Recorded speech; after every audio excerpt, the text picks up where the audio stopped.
Do you know that the Bible records moments where mortal men looked into heaven, saw God's throne, and lived to tell the story? Before these men ever saw the throne, they were shaped by tension, exile, weakness, and silence. The throne was never revealed to the comfortable. It was revealed to men standing at the edge of collapse, transition, and divine timing. First, Isaiah did not see the throne in a season of peace.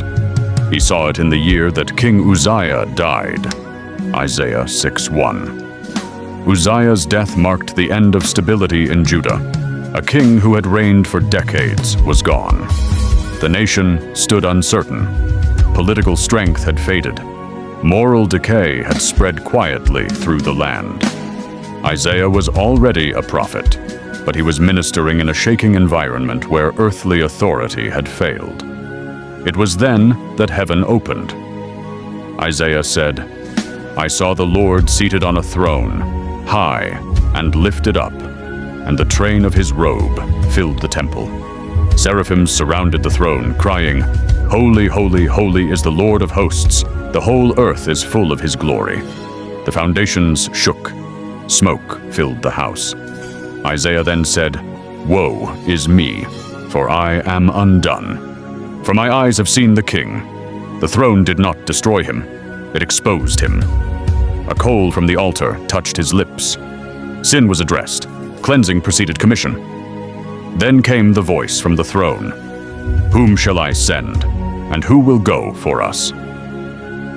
Isaiah's encounter did not end in awe. It ended in assignment. He became the prophet who unveiled the suffering Messiah, the virgin birth, and the redemptive plan of God centuries before Christ appeared. The throne encounter shifted Isaiah from observer to messenger. He did not merely see God's holiness, he carried it into a resistant generation. Second, Ezekiel did not see the throne in the temple. He saw it by the river Chebar in Babylon, Ezekiel 1:1. He was a priest without a temple, a son of Israel living in captivity, a man whose entire future seemed erased by exile. It was there, among the displaced and forgotten, that the heavens opened. Ezekiel described wheels within wheels, living creatures full of eyes, flashes of fire, and above them all, a likeness of a throne, in appearance like sapphire, and upon the throne, the appearance of a man.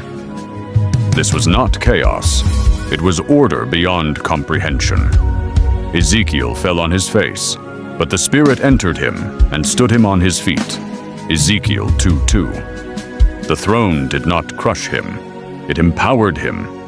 From that moment, Ezekiel became the prophet who explained God's glory, leaving the corrupted temple, judged false shepherds, revealed the valley of dry bones, and prophesied restoration long before Israel returned home.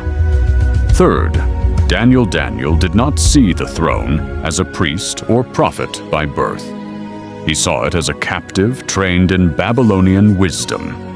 Taken as a young man, renamed, re-educated, and pressured to assimilate, Daniel lived under the authority of pagan kings. Yet Scripture records that he purposed in his heart that he would not defile himself. Daniel 1:8. Years later, after surviving lions, interpreting dreams, and watching empires rise and fall, Daniel saw something no king on earth could show him. "I watched till thrones were put in place, and the Ancient of Days was seated." Daniel 7:9.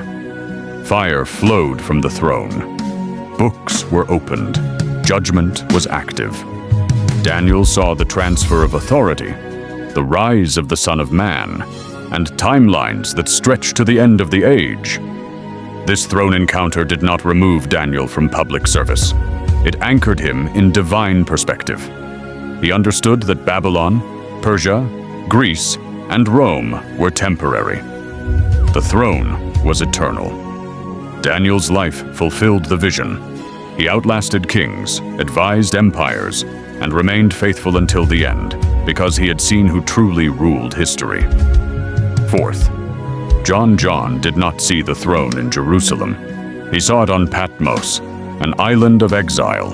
Revelation 1:9. He was the last living apostle. The churches were under persecution. Rome seemed invincible.